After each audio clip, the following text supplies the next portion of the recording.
ओम अस्मद्गुरुभ्यो नमः। अस्मत्परमगुरुभ्यो नमः। अस्मत्सर्वगुरुभ्यो नमः। श्रीमते रामानुजाय नमः। श्रीशैले प्रणतोऽस्मि नित्यं कौडिन्यानयरत्नभूतममलं रङ्गारिसेवारतं वन्दें वैष्णवंशपदमभिपिने सूर्यं नवं पावनं विद्वत्श्रीसुखदेवपादयुगलां भोजैकभोग्यं परं वन्दे श्रीपरमं पराङ्कुशगुरुं वेदान्ततत्त्वप्रदं श्रीमच्छुकार्यपदपङ्कजलब्धदीक्षं गोपालदेशिकपदाम्बुजदत्तशीक्षं श्रीभूतपट्टणयतीन्द्रमठादिपाप्ता ज्येष्ठाश्रमं सठरिपुं यतिराजमीडे लोकाचार्याय गुरवे कृष्णपादस्य सूनवे संसारभोगिसन्दष्ट जीवजीवातवे नमः। अखिलहेयप्रत्यनीककल्याणैकताना श्वेतरसमस्तवस्तुविलक्षणानन्तज्ञानानन्दैकस्वरूप परब्रह्म परमात्मा परमपुरुषोत्तम भक्तवांछाकल्पतरु तड़िद्विनिन्दक पीताम्बरधारी अखिल जगदुदय विभयलय लीला श्री भूनीला नायक श्रीमन्नारायण भगवान के दिव्य श्री चरणारविंद में साष्टांग दंडवत करते हुए यह भगवान के गुणानुवाद करने के लिए उद्यत हो रहा है।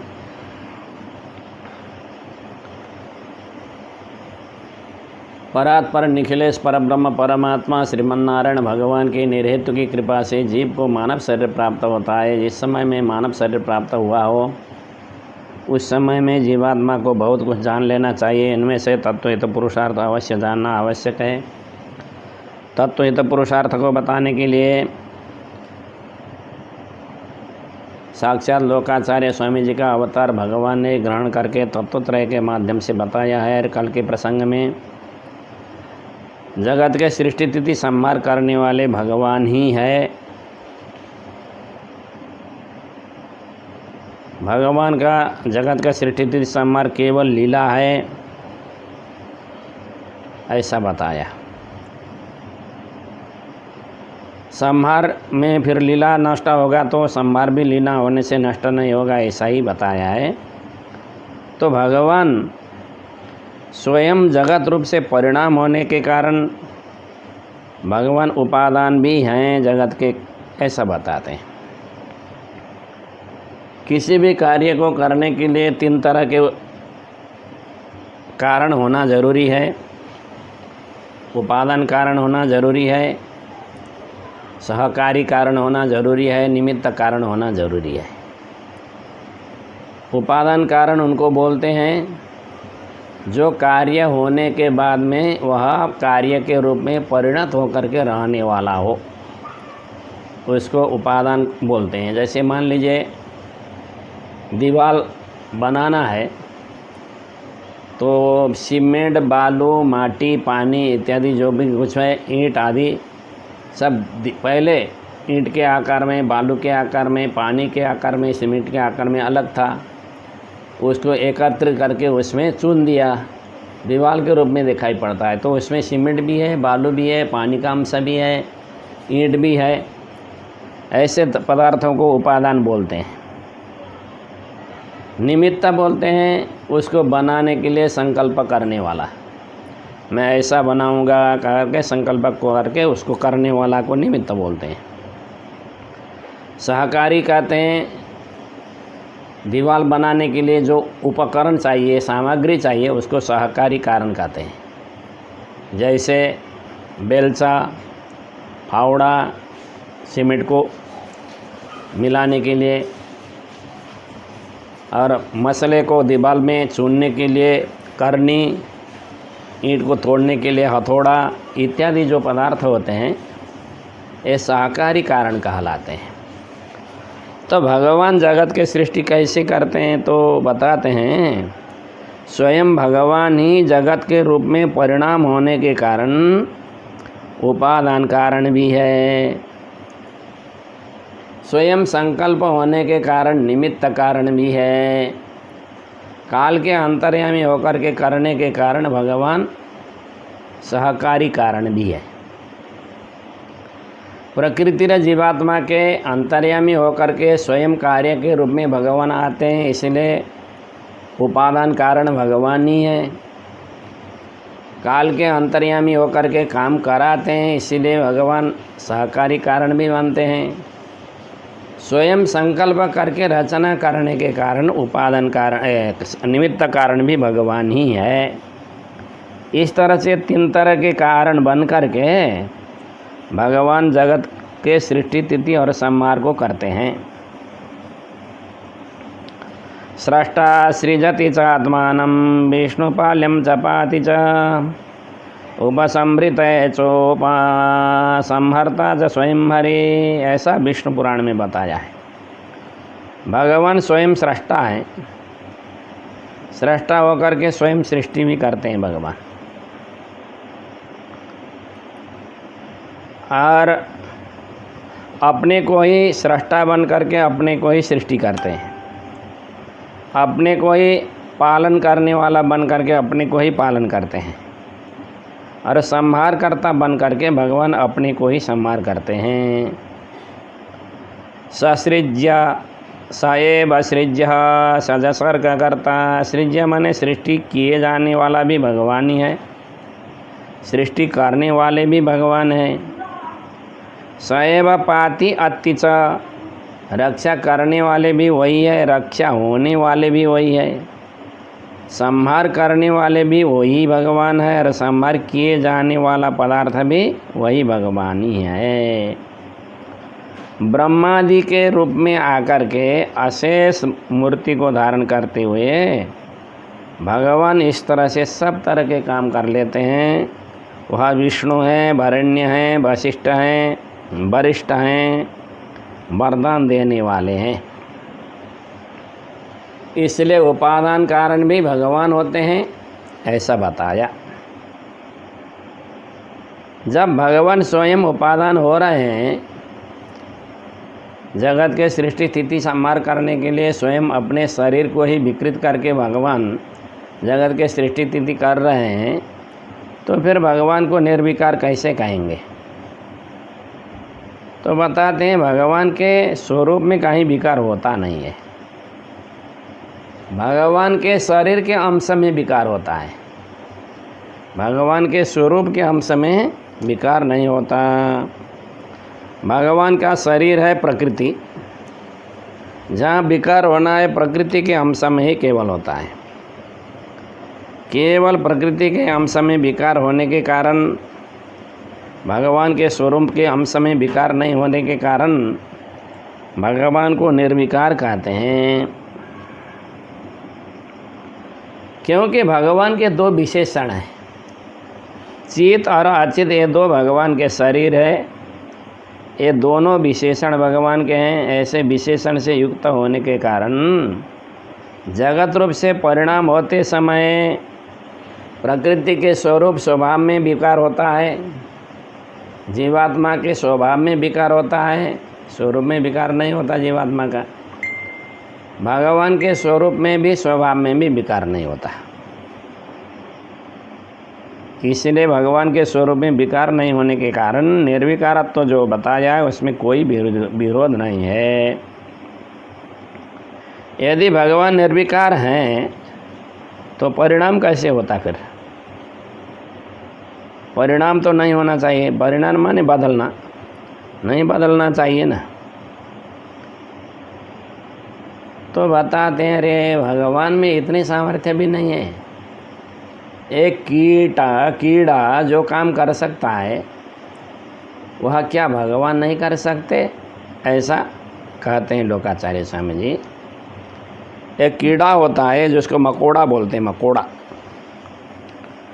वो अपने मुख से जाल निकालता है और जाल बुनता है पूरे दीवार में, बड़ा जितना बड़ा मकान का कोठरी है उतना बड़ा जाल बुन लेता है। वो जाल बुनता है, उसी में क्रीड़ा भी करता है। जब उसको वहाँ रहने की इच्छा नहीं होती है फिर जाल को समेट लेता है, जाल को समेट करके दूसरे जगह में चला जाता है। एक छोटा सा कीड़ा मकोड़ा भी अपने मुख से इतना बड़ा जाल बुन करके वहाँ कुछ काल तक क्रीड़ा करके उसको वहाँ रहने की इच्छा नहीं है तो उसको फिर समेट करके दूसरे स्थान में जा कर के जाल बुन सकता है। तो क्या सर्वशक्तिमान भगवान इतने भी नहीं कर सकते? जगत के सृष्टि तिथि संहार आदि भी भगवान नहीं कर सकते क्या? इस तरह से कहते हैं लोकाचार्य स्वामी जी।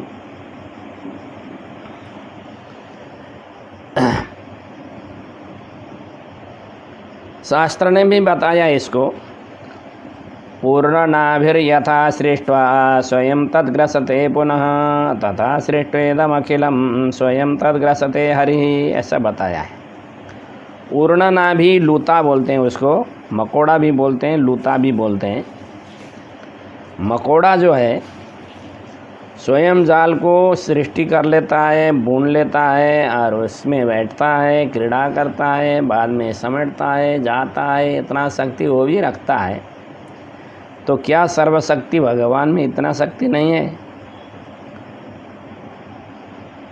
इसी तरह से भगवान भी सृष्टि कर लेते हैं, स्वयं भगवान ग्रास भी करते हैं भगवान ही।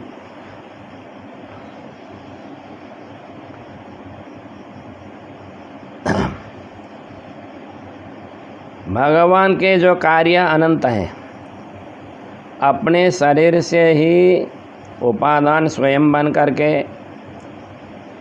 सब तरफ सरल तरह से जगत को सृष्टि संहार करके समय में इसको विध्वंस करते हैं। इच्छा से ही भगवान उसके बीच में विहार करने वाले हैं, ऐसा बताया है। इसलिए भगवान उपादान होते हुए भी भगवान में कोई विकार नहीं आता। यहाँ तक इसी विषय को सिद्ध किया गया। भगवान की सृष्टि क्या है? तो कहते हैं भगवान की सृष्टि उसको कहते हैं जो रचना किया गया पदार्थ है उसको परिणाम कराना, उसको परिणाम कराते कराते ले जाना, रचना किया गया पदार्थ को। और चेतन के वो शरीर, इंद्रिय, मन, प्राण, ज्ञान विकसित करना आदि, इसको विकास करना है, इसी को सृष्टि बोलते हैं।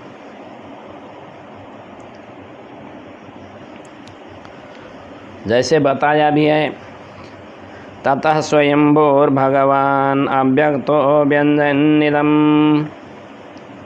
महाभूतानि वृत्तौजः प्रादुरासित तमोनुदः, ऐसा बताते हैं। उसके बाद में भगवान स्वयंभू स्वयं इसके भीतर में प्रवेश करके, भगवान अव्यक्त है, घटपट आदि को देखने वाले, चक्षु आदि इंद्रिय से देखे जाने वाले नहीं है। ये सारा चराचर जगत को स्पष्ट कराते हैं। व्यंजन इदम माने तम शब्दवाच्य प्रकृति को विकृत बना करके महाभूत आदि का सृष्टि करते हैं, तेज को सृष्टि करते हैं। इस तरह से जो तेज है तमोनुद बोलते हैं, तम अंधकार को नाश करने वाला। इस तरह से तेज को सृष्टि करके, तेज से जल को, जल से पृथ्वी को सृष्टि करते हैं और जीवात्मा को शरीर, इंद्रिय आदि पदार्थ देते हैं। भगवान का सृष्टि करना यही है, इसी को बताते हैं। कारण कलेवर से जीवात्मा प्रलय के समय में रहित थे। जीवात्मा के पास में शरीर, इंद्रिय, मन आदि नहीं थे। उस कमी को पूर्ति करने के लिए भगवान सृष्टि करके जीवात्मा को शरीर आदि, इंद्रिय आदि प्रदान करते हैं, उसी को सृष्टि कहते हैं। अब स्थिति करना माने पालन करना, उसको क्या कहते हैं? स्थितिकरणम नाम। तो स्थितिकरण उसको बोलते हैं सृष्टि किए गए पदार्थों को भीतर प्रवेश करके उसको रक्षा करना, बाहर से भीतर से रक्षा करना। जैसे मान लीजिए खेती हम लोग करते हैं ना, खेती कब तक अच्छे ढंग से विकसित नहीं होता है,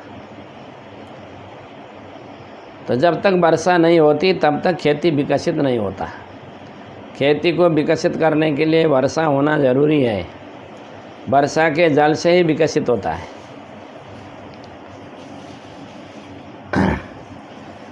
तो बीज में जल जैसे अनुकूल होकर के प्रवेश करता है, उसी तरह से भगवान भी जीवात्मा के अनुकूल बन करके हृदय कमल में जा कर के प्रवेश कर के रहते हैं। उसको स्थितिकरण बोलते हैं। अब संहार किसको कहते हैं, तो संहार का भी लक्षण बताने लगे। जैसे किसी का पुत्र अभिनीत हो गया, बिगड़ गया, अपने बिगड़े हुए पुत्र को सही करने के लिए पिता उसको जेल में डाल देते हैं। जेल में जा कर के थोड़ा बैठता है, अनुभव होता है, बाद में सुधर जाता है। जिस तरह से अभिनीत पुत्र को पिता जेल में डाल देते हैं, उसी तरह से भगवान भी विषय में आसक्त हुए इंद्रियों को जीवात्मा से अलग कर देते हैं। उसी को संहार बोलते हैं। जब भगवान का सृष्टि का समय होता, फिर भगवान स्वयं सृष्टि कर लेते हैं। फिर शरीर, इंद्रिय, मन, बुद्धि आदि जीवात्मा को प्रदान करते हैं। विषय में आसक्त बने हुए इंद्रियों को ध्वस्त करके भगवान रख देते हैं। उसी को संहार कहते हैं। ये तीन काम जो भगवान के यहाँ पर बताए गए हैं ना, सृष्टि करना, स्थिति करना, संहार करना, ये तीनों काम एक एक चार तरह का है। चार तरह से सृष्टि करते हैं भगवान, चार तरह से पालना करते हैं, और चार तरह से संहार करते हैं। ऐसा समझ लेना चाहिए। चतुर्विभागः संसृष्टौ चतुर्धा संस्थितस्थितौ प्रलयं चकरोत्पत्ते चतुर्भेदो जनार्दनः, ऐसा बताया है। सृष्टि में चार रूप को धारण करते हैं भगवान। पालन के समय में भी चार रूप को धारण करते हैं, और संहार के समय में भी चार रूप को ही धारण करते हैं भगवान। कौन सा अब बताते हैं। सृष्टौ ब्रह्मण प्रजापतिनां कामस्य च सर्वस्य जगतः सान्तर्यामी सन् रजोगुणयुक्तः सृजति।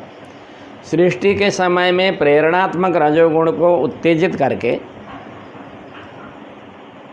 ब्रह्मा के अंतर्यामी होकर, ब्रह्मा के पुत्र प्रजापतियों को अंतर्यामी होकर का, तत्त जन्म देने वाले माता पिता के अंतर्यामी होकर के तत्त बच्चे को जन्म देते हैं भगवान। इसलिए सृष्टि में भगवान के चार रूप हुए। ब्रह्मा जी एक रूप हुए, प्रजापति दूसरे रूप, तीसरे तत्त सृष्टि करने वाले माता पिता, चौथा काल। इस तरह से तत्त जन्म देने वाले माता पिता के अंतर्यामी, काल के अंतर्यामी, ब्रह्मा के अंतर्यामी, प्रजापतियों के अंतर्यामी बन करके रजोगुण को साथ में लेकर के भगवान सृष्टि करते हैं। महर्षि पराशर ने इस विषय को बहुत अच्छे ढंग से विष्णु पुराण में बताया है। एके नाम से न ब्रह्मासो भवत्यव्यक्तमूर्तिमान् मरीचिमिश्रपतय प्रजानामन्यभागतः कालस्त्रीति अस्तस्यां स सर्वभूतानि च परः इत्थं चतुर्धा संसृष्टौ वर्तसे स रजोगुणः, ऐसा बताया है। भगवान रजोगुण लेकर के सृष्टि में प्रवृत्ति होते हैं। एक अंश से ब्रह्मा जी के अंतर्यामी होकर के रहते हैं। अव्यक्त मूर्ति है, ब्रह्मा जी को अव्यक्त मूर्ति बोलते हैं। मरीचि मिश्रा, मरीचि आदि जो मुख्य प्रजापति हैं उनको एक अंश से भगवान बनते हैं, और दूसरे भाग से काल के अंतर्यामी बनते हैं। और चतुर्थ भाग से संपूर्ण भूत प्राणियों के अंतरात्मा बन करके भगवान सृष्टि करते हैं। इसी तरह से पालन के समय में भी समझ लेना चाहिए। पालन के समय में विष्णु आदि रूपेण अवतर्य, विष्णु आदि रूप से अवतरित होकर के आते हैं। मनु आदि के अंतर्यामी होकर के शास्त्र को बताते हैं, रसन मार्ग में लगाते हैं जीवात्मा को। तत्त माता पिता के अंतर्यामी होकर के सृष्टि करते हैं और काल के अंतर्यामी होकर के सृष्टि करते हैं। इसलिए सृष्टि के समय में भी भगवान के 4 ही रूप हैं। स्थिति के समय में भी भगवान के 4 ही रूप हैं। एक अंश से भगवान विष्णु होते हैं, एक अंश से विष्णु होकर के रक्षा करते हैं। मनु आदि के अंतर्यामी द्वितीय अंश से भगवान बनते हैं। तृतीय अंश में काल के अंतर्यामी हो जाते हैं भगवान, और संपूर्ण भूत प्राणी के अंतर्यामी होकर के भगवान सत्वगुण से युक्त होकर के सृष्टि स्थिति करते हैं, पालन करते हैं पुरुषोत्तम भगवान। इसी तरह से संहार को भी समझ लेना चाहिए। संहार में रुद्र अग्नि आदि के अंतर्यामी होते हैं एक रूप से, काल के अंतर्यामी होते हैं एक रूप से, संपूर्ण भूत प्राणियों के अंतर्यामी होते हैं एक रूप से। इस तरह से 4 रूप होकर के भगवान संहार कर रहे हैं। संहार के समय में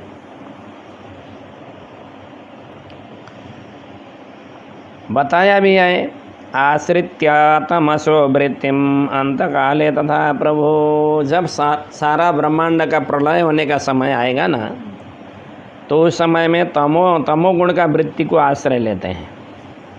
रुद्र स्वरूप एक अंश से शंकर जी के अंतर्यामी होते हैं,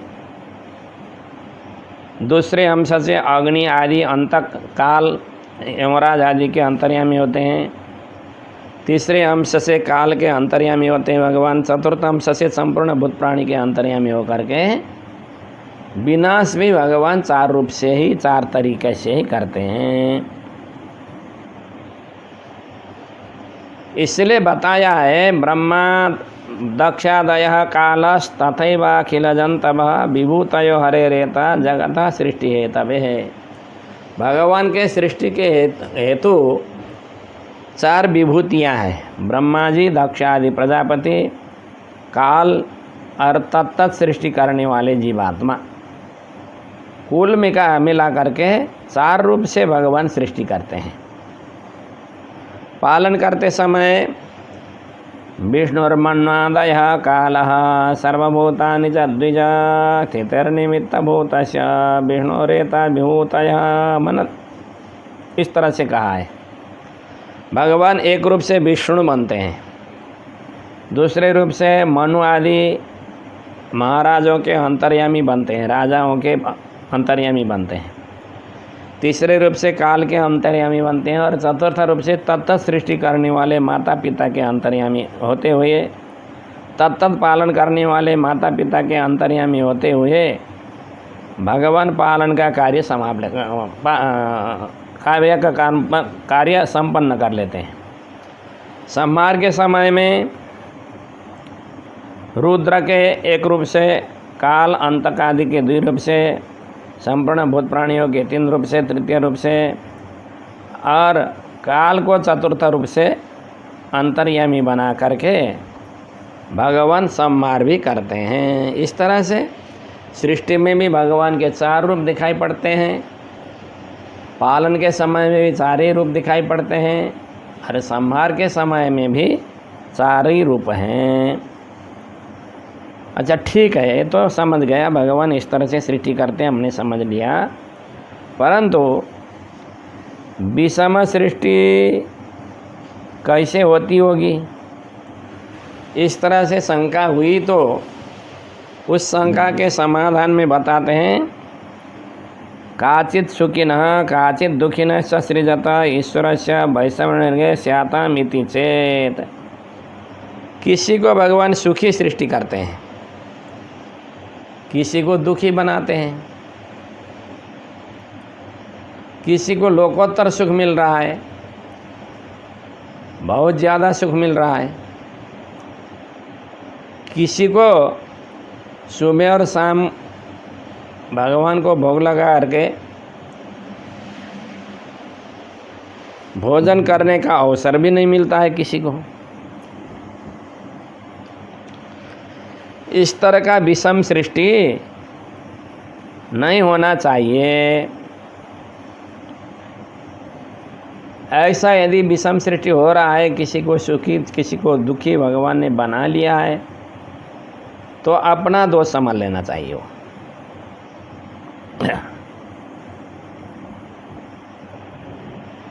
किसी को सुखी बनाना, किसी को दुखी बनाना, इससे ईश्वर में वैषम्य नैर्घण्य, विषम सृष्टि करने वाला बनना और निर्दयालुता बनना, ये दोष आ जाएंगे ना।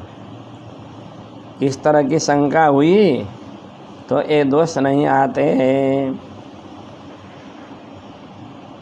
क्योंकि भगवान सृष्टि स्वयं नहीं करते हैं, स्वतंत्र नहीं करते हैं। जैसे एक दृष्टांत से समझ लीजिए, जैसे मान लीजिए आपके यहाँ पिताजी का श्राद्ध का दिन आ गया, या तो मान लीजिए आपने सत्यनारायण की पूजा लगाना ठान लिया,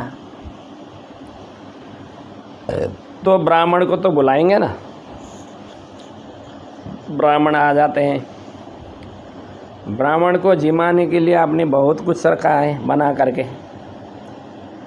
अब अगर ब्राह्मण जिमने के लिए बैठ गए, आपने बहुत कुछ बनाया है, सब देना ही चाहते हैं आप, ब्राह्मण को खिलाना चाहते, पिलाना चाहते हैं, लेकिन ब्राह्मण मना कर देता है, मुझे अमुक वस्तु नहीं चाहिए, अमुक वस्तु नहीं चाहिए, अमुक वस्तु नहीं चाहिए, अमुक वस्तु नहीं चाहिए। इस तरह से ब्राह्मण उसको मना कर देता है। आपने बहुत अच्छे अच्छे वस्तु निर्माण किया था, बनाया था ब्राह्मण को भोजन कराने के लिए, परंतु ब्राह्मण ने जब निषेध कर दिया तो उस वस्तु को आप भोग नहीं लगा पाएंगे। ब्राह्मण को भोजन कराते समय ब्राह्मण के रुचि अनुसार के पदार्थों ही परोसना पड़ता है। आप अपने रुचि अनुसार के पदार्थ नहीं परोस सकते, क्योंकि आपके अनुकूल के पदार्थ ब्राह्मण को अनुकूल नहीं होता। ब्राह्मण जो अपने अनुकूल होता है वही लेता है ना। जिस तरह से खिलाने के समय में ब्राह्मण के अधीन होकर के आपको खिलाना पड़ता है, पिलाना पड़ता है, इसी तरह से भगवान भी जब सृष्टि करते हैं ना, तो भगवान स्वतंत्र सृष्टि नहीं करते। जीवात्मा के कर्म को देख देख करके, चुन चुन करके, किस जन्म में कितना कर्म भोगाना है जीवात्मा को, ऐसा निश्चय करके भगवान पालन करते हैं, सृष्टि करते हैं, सृष्टि। इसलिए विषम सृष्टि जो हो रहा है, विषम सृष्टि होने का मतलब भगवान अन्यायी होने से नहीं है, भगवान निर्दयी होने से नहीं है। ये कारण क्या है? अपना कर्म है, कर्म कारण हो करके हुआ है। कर्म हेतु कृत्य करणात, कर्म को हेतु बना करके भगवान सृष्टि करते हैं, जीवात्मा को शरीर आदि प्रदान करते हैं। इसलिए जो कष्ट जीवात्मा को मिल रहा है वो भगवान के द्वारा दिया गया कष्ट नहीं है, वो स्वयं मोल लिया हुआ कष्ट है। जीवात्मा ने स्वयं कर्म किया ना, कर्म करके बस को उस कष्ट को मोल लिया, और आता ही है, जब मोल लिया तो आएगा ही।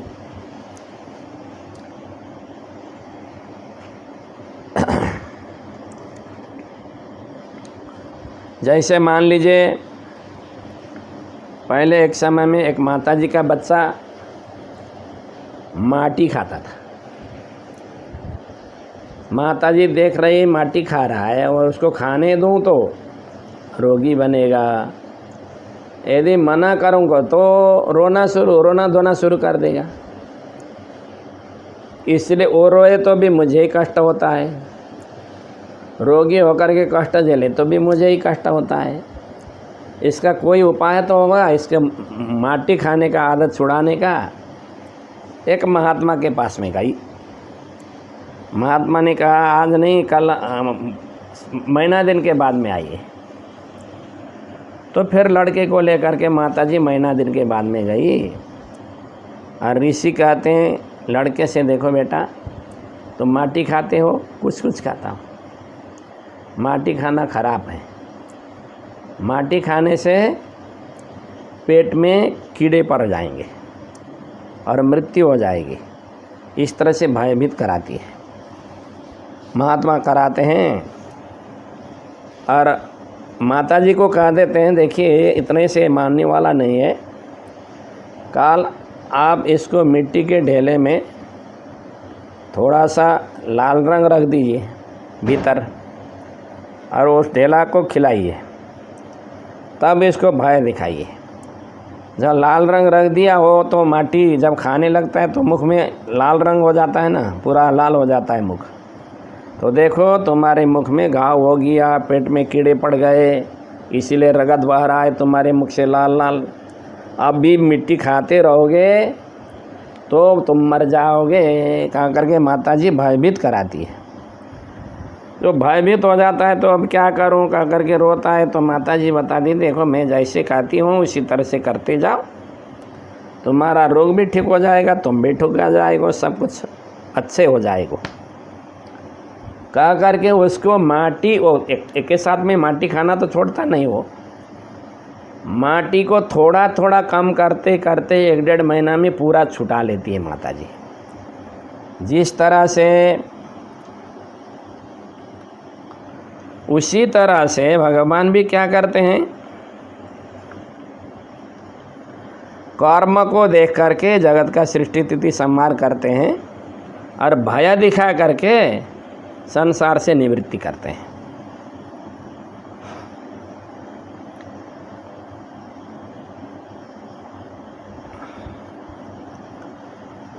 इसलिए जगत को सृष्टि स्थिति संहार करते हुए भी विषम सृष्टि होता है तो जीवात्मा का कर्म ये भगवान में वो दोष नहीं जाता, ऐसा समझ लेना चाहिए। अब भगवान ने सृष्टि करके क्या किया तो बताते हैं, अयंच त्रिविध दल युक्ताम पृथ्वीम ससर्ज। भगवान ने 3 तरह के जल से सुशोभित होने वाली पृथ्वी की सृष्टि की, रचना की। पृथ्वीवासियों को 3 तरह का जल मिलता है। एक आकाश से आने वाला जल जिसको हम लोग वर्षा बोलते हैं, एक नदी से आने वाला जल, एक ज़मीन को खोद करके निकाले जाने वाला जल, जैसे कल से, कुएं, कल इत्यादि से, बोरिंग इत्यादि, ये क्या है, ज़मीन से निकालने के साधन है। ये ज़मीन से हम लोग को जल प्राप्त होता है। इस तरह के 3 तरह के जल से भरी भराव पृथ्वी को भगवान ने सृष्टि किया। सृष्टि के समय में भगवान विशेष अनुग्रह करते हैं। उस समय में किए जाने वाला विशेष अनुग्रह को दिखाने के लिए भगवान मेघ के जैसे वर्ण को धारण कर रहे हैं। जैसे पानी बरसाने के लिए उद्यत हुआ मेघ काला रहता है ना, काला वर्ण का, पूरा श्याम वर्ण का हो जाता है। वर्षा होगी तो पूरा सस्य को कल्याण होगा। इसलिए भगवान भी वर्षा करने के लिए उद्यत मेघ के जैसे श्याम वर्ण वाले हैं। विशेष दया बरसाने के लिए भगवान ऐसे वर्ण को धारण करते हैं। मेघ के जैसे वर्ण वाले विग्रह से युक्त होकर के भगवान सृष्टि आदि के काम को संपन्न कराते हैं।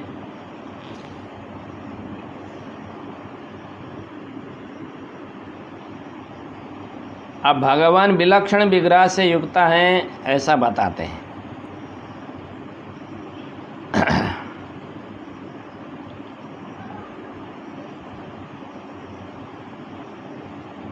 फल देने वाले भगवान ही हैं। जीवात्मा के कर्म अनुसार को फल देने वाले फलमत उपपत्ति है इत्यादि ब्रह्मसूत्र में बताया है। फल देने वाले भी भगवान ही हैं। हम लोग सीधे भगवान के पास में जाएंगे, सीधा फल मिलेगा। सीधे नहीं जाएंगे, टेढ़े रास्ते से जाएंगे तो हम लोग को भी टेढ़ा फल मिलेगा। कैसे जी ऐसा हो सकता है? आप लोग शंका कर सकते होंगे। इस शंका के विषय में बताना पड़ेगा।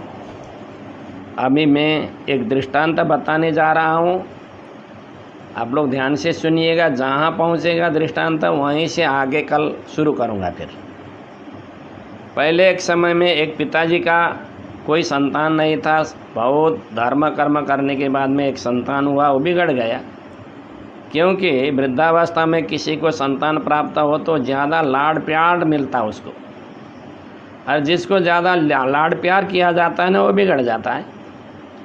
बच्चा बिगड़ गया, किसी का कहा हुआ मानता ही नहीं है, काम करने के लिए कुछ करता ही नहीं, सोता ही रहता है, या तो अपने सखाओं किसी के साथ में जा कर के गप मारता है। समय ऐसे गुजार रहा है। तो पिताजी को गुस्सा आया।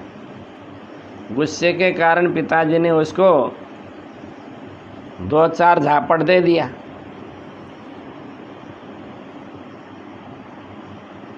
जब जो 2-4 झापड़ खा लिया उसने, बहुत क्रोधित हो गया। मैं नहीं रहूँगा, अब मुझे मारने के लिए उद्यत हो रहे हैं, मुझे मार रहे हैं, मैं क्यों रहूँ यहाँ पर।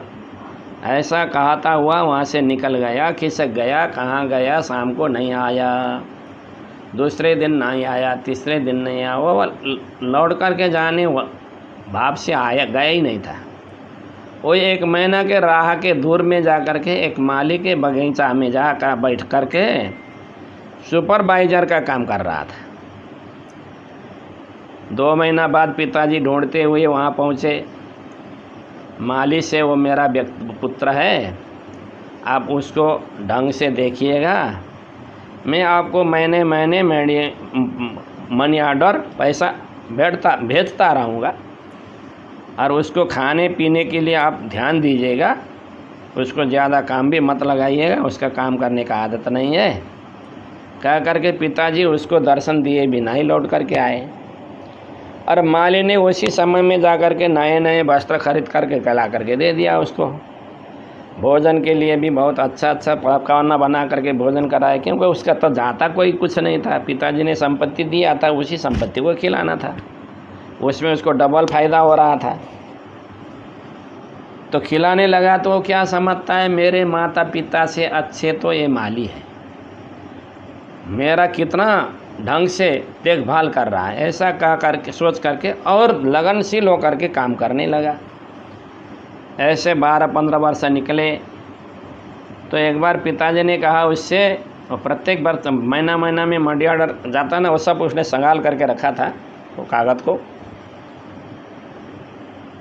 अब पिताजी ने चिट्ठी में लिख दिया एक बार, अब आपको पैसा मिलने वाला नहीं है, मेरे लड़के को भेज दीजिए।